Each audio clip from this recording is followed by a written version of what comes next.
Oke, Assalamualaikum warahmatullahi wabarakatuh semuanya. Jadi di sini kami dari kelompok 2 akan memaparkan materi mata kuliah pemasaran, bagian mengembangkan strategi dan rencana pemasaran.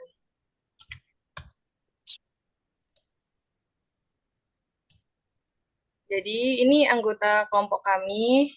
Yang pertama saya, Arfa Rahman Hidayat Isnaini, NRP 1124040068, dan Kak Putri dengan NRP 1124040069.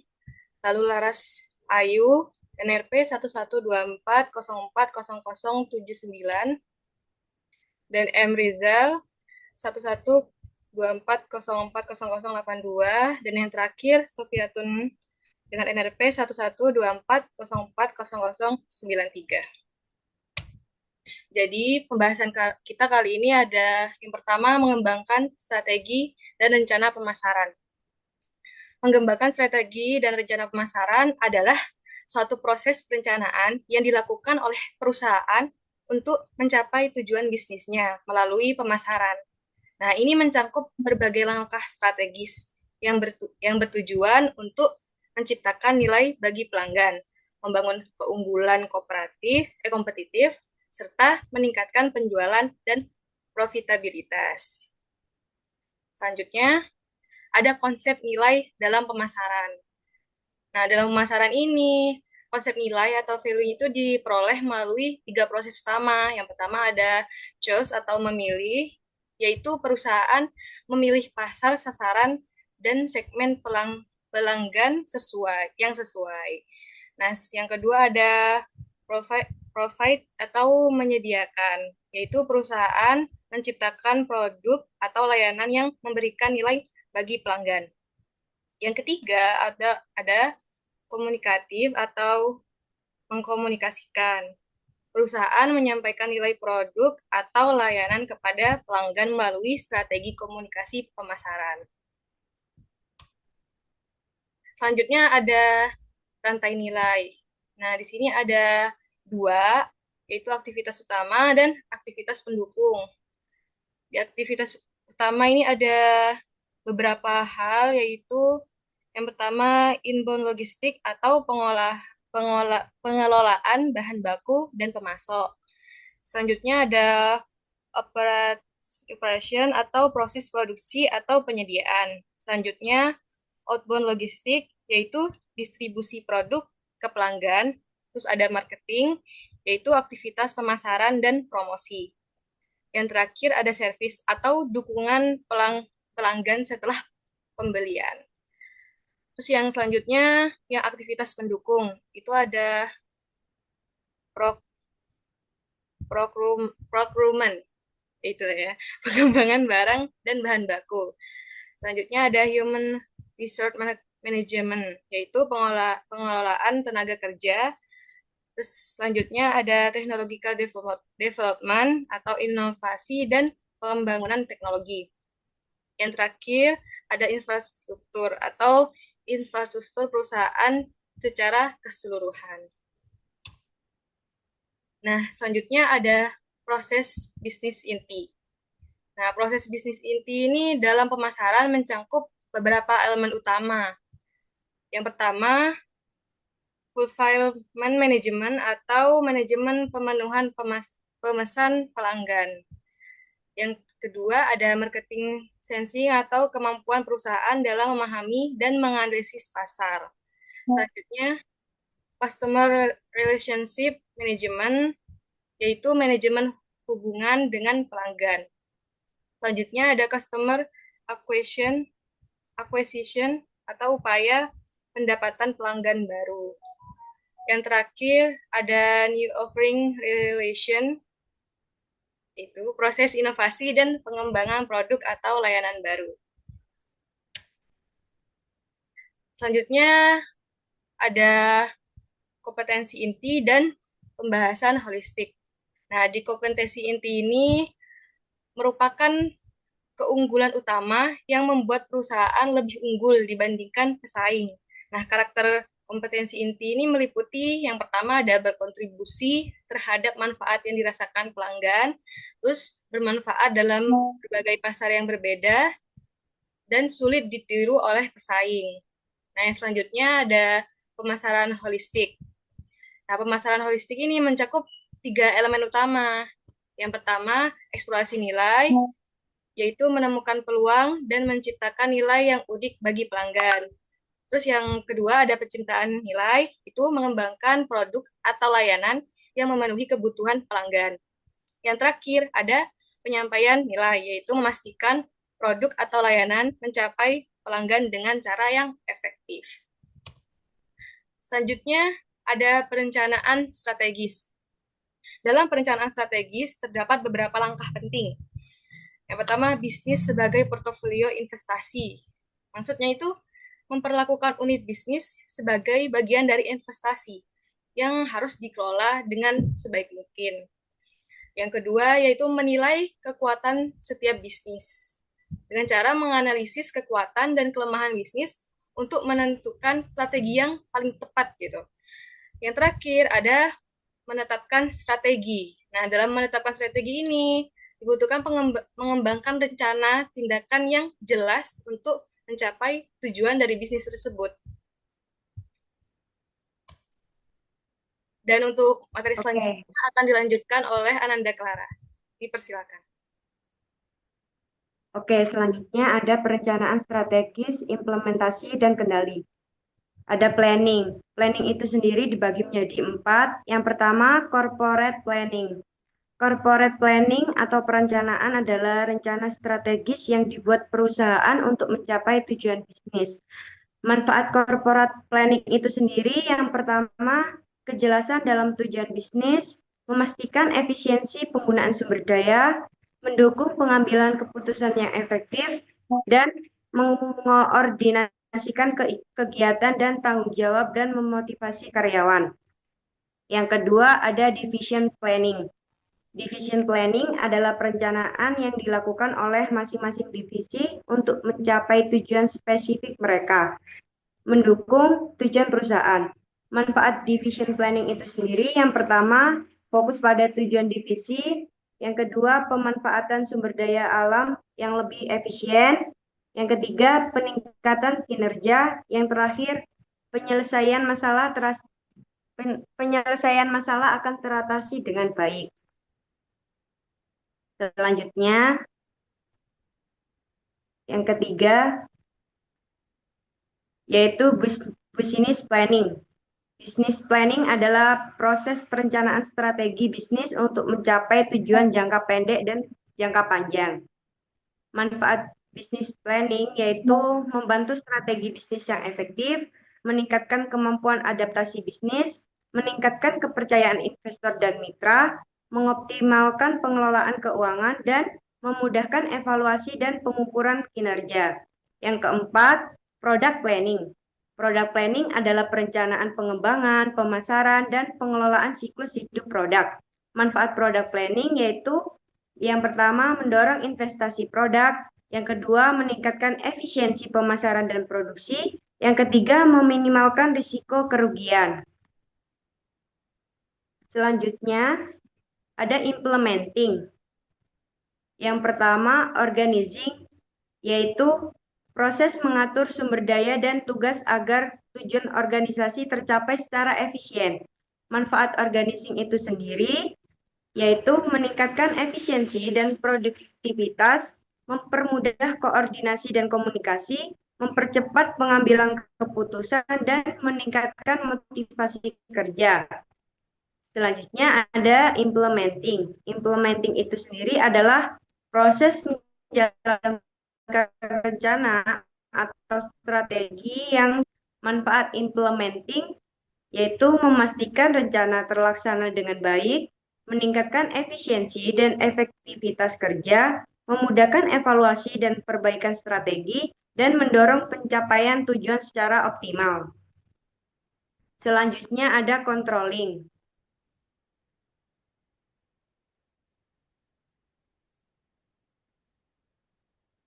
Controlling dibagi menjadi dua, yaitu measuring results Measuring results adalah proses mengukur dan mengevaluasi hasil dari suatu tindakan, proyek, atau strategi berdasarkan indikator atau metrik yang telah ditentukan sebelumnya. Tujuannya adalah untuk menilai efektivitas dan efisiensi dalam mencapai tujuan yang telah ditetapkan. Yang kedua, diagnosing results.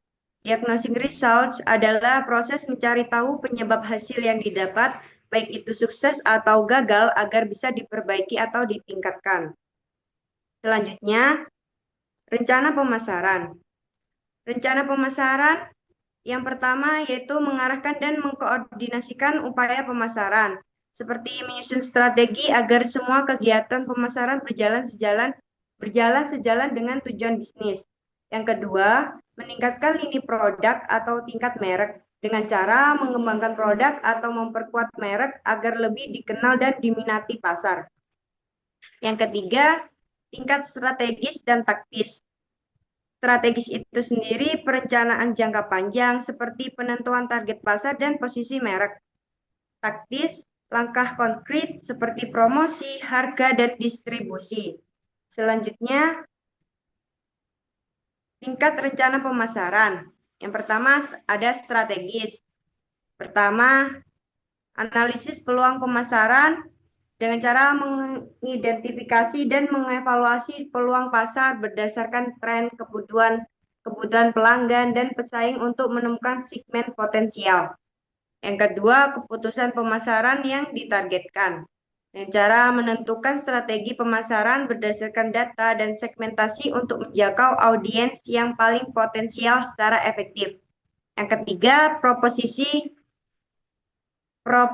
nilai dengan cara menawarkan manfaat unik yang membedakan produk dari pesaing dan memberikan solusi terbaik bagi pelanggan. Selanjutnya ada taktis. Yang pertama, fitur produk, keunggulan atau karakteristik yang membedakan produk dari kompetitor. Yang kedua, promosi, strategi pemasaran untuk menarik perhatian dan minat pelanggan. Yang ketiga, barang dagangan, produk atau layanan yang dijual kepada pelanggan. Yang keempat, harga, yaitu nilai jual produk yang disesuaikan dengan pasar dan strategi bisnis. Yang kelima, saluran penjualan, seperti platform atau cara distribusi produk ke pelanggan. Yang terakhir, melayani, dengan kualitas pelayanan sebelum, selama, dan setelah transaksi. Selanjutnya, ada perencanaan strategis perusahaan. Yang pertama, menentukan misi perusahaan dengan cara menetapkan tujuan utama dan arah perusahaan. Yang kedua, membangun SBU, membuat unit bisnis dengan fokus berbeda dalam perusahaan. Yang ketiga, menentukan sumber daya ke SBU dengan cara membagi dana, tenaga kerja, dan teknologi ke setiap unit bisnis. Yang keempat, menilai peluang pertumbuhan dengan menganalisis pasar dan tren untuk mencari peluang berkembang. Selanjutnya, mendefinisikan misi perusahaan dengan cara mengetahui apa yang akan menjadi bisnis kita, apa yang seharusnya jadi bisnis kita, siapa pelanggannya, dan apa yang bernilai bagi pelanggan. Selanjutnya ada pernyataan misi. Yang pertama, fokus pada sejumlah tujuan yang terbatas. Yang kedua, menekankan kebijakan dan nilai-nilai utama. Yang ketiga, menentukan bidang persaingan utama. Yang keempat, mengambil pandangan jangka panjang. Yang kelima, pendek, mudah diingat, dan bermakna. Yang terakhir, pernyataan misi Google. To organize the world's information and make it universally accessible and useful. Untuk mengatur informasi dunia dan menjadikannya dapat diakses dan bermanfaat secara universal. Oke, selanjutnya akan dilanjutkan oleh Laras. Oke, next. Di sini ada filosofi Google. Sebenarnya filosofi ini ada 10, kita ambil 5 aja. Di sini ada jangan pernah puas dengan yang terbaik. Yang pertama ada fokus pada pengguna, dan yang lainnya akan mengikuti. Yang kedua ada cepat, lebih baik daripada lambat. Yang ketiga ada hebat saja tidak cukup baik. Yang keempat ada dapat tampil serius tanpa jas. Yang kelima ada selalu ada informasi lebih banyak di luar sana. Next,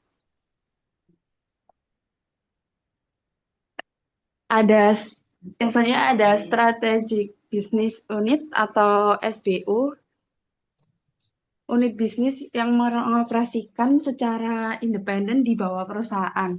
Karakteristik dalam SBU sendiri adalah yang pertama adalah suatu bisnis tunggal atau kumpulan bisnis terkait.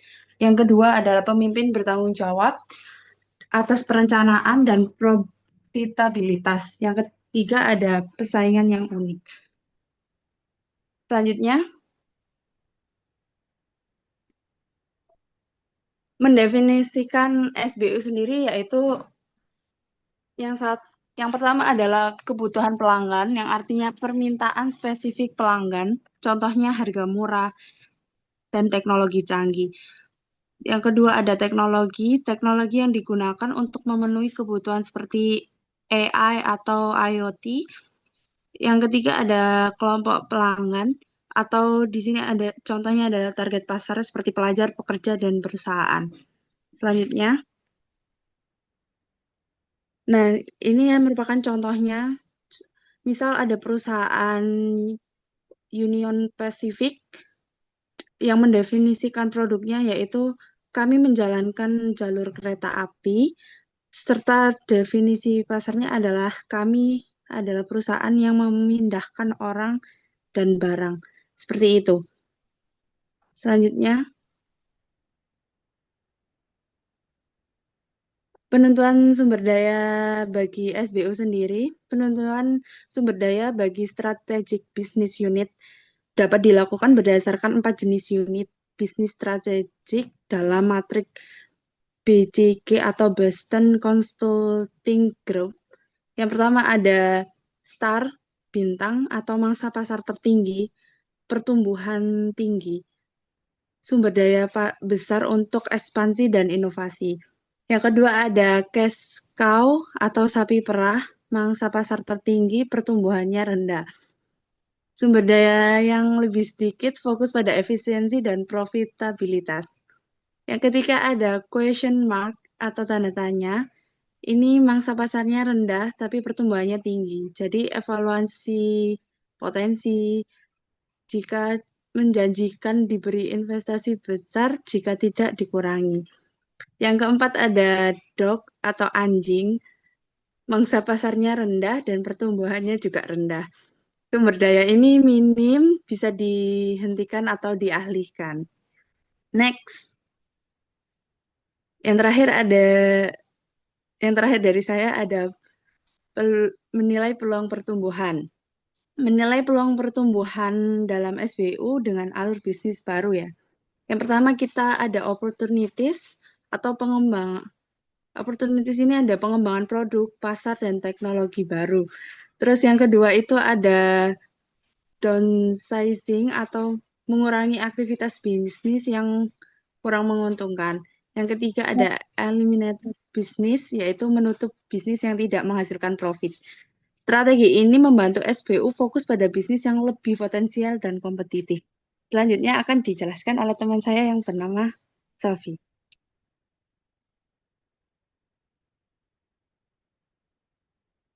Selanjutnya ada menilai peluang pertumbuhan, yaitu ada 4. Yang pertama ada bisnis baru, yaitu strategi perusahaan untuk menciptakan atau mengembangkan produk atau layanan baru guna menangkap pasar yang lebih luas. Contohnya seperti perusahaan minuman teh mulai menjual kopi siap minum.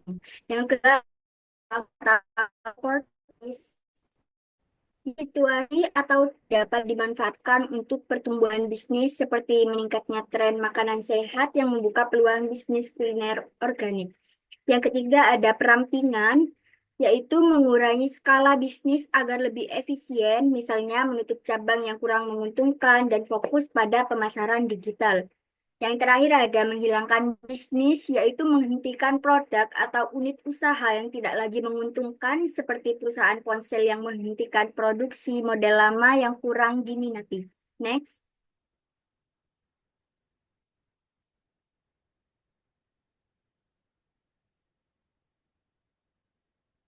Selanjutnya ada kesenjangan perencanaan strategis, yaitu ada 4. Yang pertama ada penjualan yang diharapkan, adalah target penjualan yang ingin dicapai oleh perusahaan dalam jangka waktu tertentu.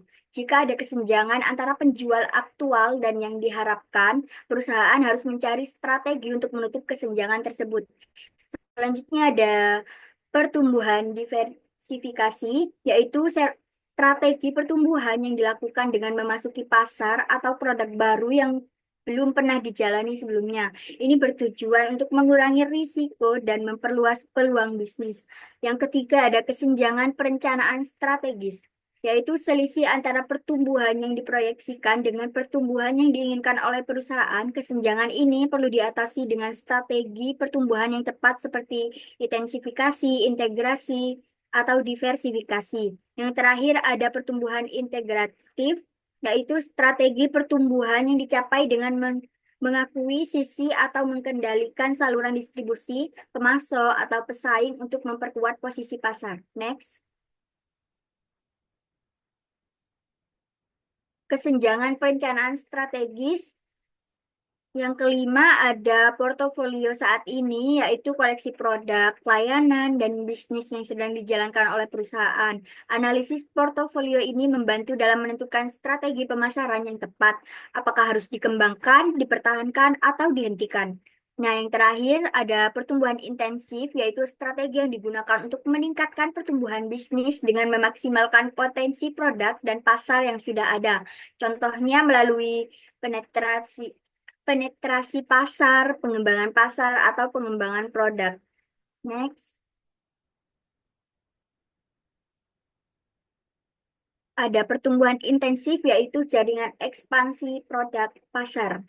Yang pertama ada pengembangan pasar. Strategi ini dilakukan dengan mencari pasar baru untuk produk yang sudah ada. Bisa dengan menjangkau segmen pelanggan baru, ekspansi ke wilayah geografis baru, atau masuk ke saluran distribusi yang berbeda.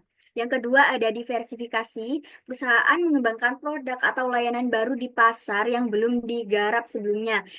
Diversifikasi bisa bersifat terkait, masih dalam industri yang sama, atau tidak terkait, yaitu memasuki industri yang benar-benar berbeda.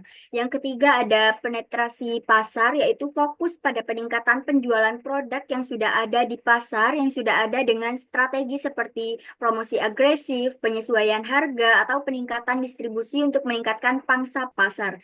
Dan yang keempat ada pengembangan produk, yaitu perusahaan menciptakan atau memperbarui produk yang sudah ada untuk ditawarkan kepada pelanggan saat ini, dengan tujuan untuk meningkatkan daya saing dan mempertahankan loyalitas pelanggan. Next.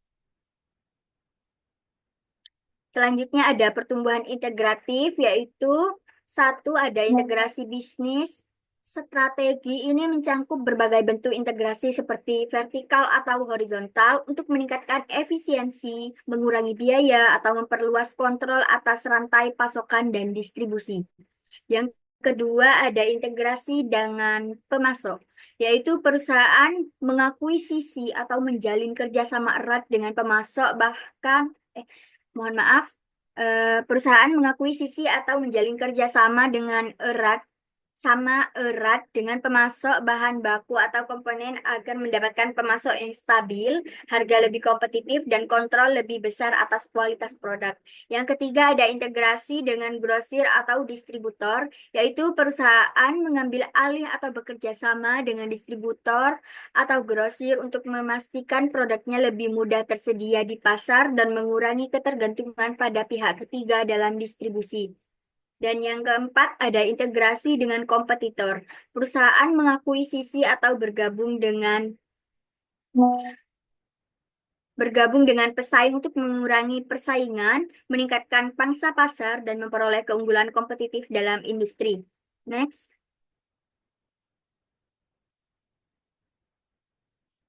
Selanjutnya ada pertumbuhan diversifikasi. Diversifikasi peluang baru bisa dilakukan dengan dua cara, yaitu diversifikasi terkait dan diversifikasi tidak terkait. Yang pertama ada diversifikasi terkait, yaitu perusahaan mengembangkan produk atau layanan baru yang masih berhubungan dengan bisnis intinya. Seperti perusahaan elektronik yang mulai memproduksi perangkat wearable. Yang kedua ada diversifikasi tidak terkait, yaitu perusahaan memasuki industri yang benar-benar berbeda dari bisnis utamanya, seperti perusahaan transportasi yang mulai berinvestasi di sektor perbankan digital. Next. Selanjutnya ada inovasi pemasaran. Yang pertama ada mengidentifikasi dengan mendorong ide-ide baru, yaitu perusahaan harus aktif mencari peluang inovasi melalui riset pasar, feedback pelanggan, tren industri, serta eksplorasi teknologi baru. Ide-ide ini kemudian dikembangkan menjadi strategi pemasaran yang lebih efektif. Yang kedua ada analisis skenario. Proses ini melibatkan evaluasi berbagai kemungkinan kondisi pasar di masa depan untuk membantu perusahaan mengambil keputusan yang lebih tepat. Analisis ini mempertimbangkan faktor ekonomi, tren konsumen, dan persaingan untuk mempersiapkan strategi pemasaran yang fleksibel dan adaptif. Oke, untuk selanjutnya akan dijelaskan oleh Rizal. Oke, untuk materi selanjutnya saya akan menjelaskan matriks peluang dan juga ancaman. Matriks ini menilai peluang bisnis berdasarkan probabilitas keberhasilan. Untuk yang zona pertama ada high peluang yang memiliki daya tarik tinggi dan kemungkinan sukses tinggi, sehingga sangat direkomendasikan untuk dieksekusi. Untuk zona keduanya ada high low, peluang menarik tetapi dengan kemungkinan akses yang rendah. Untuk yang zona ketiga ada low high, peluang dengan kemungkinan sukses tinggi tetapi kurang menarik. Untuk zona keempat ada low low, peluang yang kurang menarik dan memiliki kemungkinan sukses yang rendah. Next. Selanjutnya ada matriks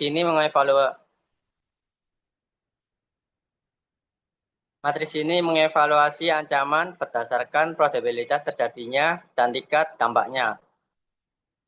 Yang zona pertama ada high, ancaman besar yang sangat mungkin terjadi dan juga harus segera diatasi. Untuk zona keduanya ada high low, ancaman signifikan tetapi kemungkinan terjadinya sangat rendah. Untuk yang zona ketiga, low high, ancaman yang berpotensi besar tetapi jarang terjadi. Yang terakhir ada zona 4, ada low low, ancaman kecil dengan kemungkinan terjadi rendah. Next. Sini ada contoh peluang dan ancaman dalam bisnis F&B.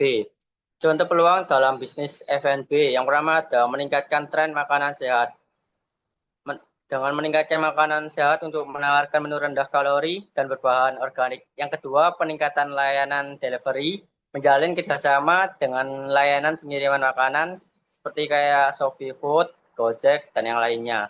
Yang ketiga, ada penggunaan teknologi dalam pemesanan, menggunakan aplikasi atau QR Code untuk pemesanan yang lebih efisien. Nah, contoh ancaman dalam bisnis F&B, di sini saya ada 4. Yang pertama, ada persaingan yang sangat ketat. Banyak restoran dan kafe baru yang menawarkan konsep serupa. Yang kedua, kenaikan harga bahan baku. Harga bahan baku meningkat akibat inflasi atau keterbatasan stok. Yang ketiga, ada regulasi pemerintah yang sangat ketat. Adanya aturan baru tentang keamanan pangan atau izin usaha yang lebih ketat. Yang terakhir, perubahan perilaku konsumen. Misalnya, tren diet tertentu membuat beberapa menu menjadi kurang diminati. Next. Analisis SWOT dalam bisnis F&B. Yang pertama ada kekuatan, ada 3. Yang pertama ada rasa makanan enak dan berkualitas. Yang kedua, branding yang kuat dan dikenal masyarakat. Yang ketiga, lokasi strategis di pusat kota. Selanjutnya ada weakness, kelemahan. Yang pertama ada harga menu lebih mahal dibanding kompetitor. Yang kedua, sistem operasional belum sepenuhnya digital. Yang ketiga, ketergantungan pada bahan impor yang mahal. Next. Selanjutnya ada opportunity atau peluang. Pertama, tren makanan sehat semakin populer. Kedua, potensi ekspansi kelayanan catering atau cloud kitchen. Yang ketiga, ada peningkatan jumlah wisatawan untuk mencari kuliner lokal. Yang terakhir ada threat atau ancaman. Yang pertama, munculnya banyak pesaing dengan harga lebih murah. Yang kedua, perubahan regulasi mengenai bahan standar kebersihan dan juga keamanan pangan. Yang terakhir ada kenaikan harga bahan baku akibat inflasi. Next. Selanjutnya ada promotion strategi. Michelle Porter mengembangkan 3 strategi utama yang dapat digunakan oleh bisnis untuk bersaing di pasar.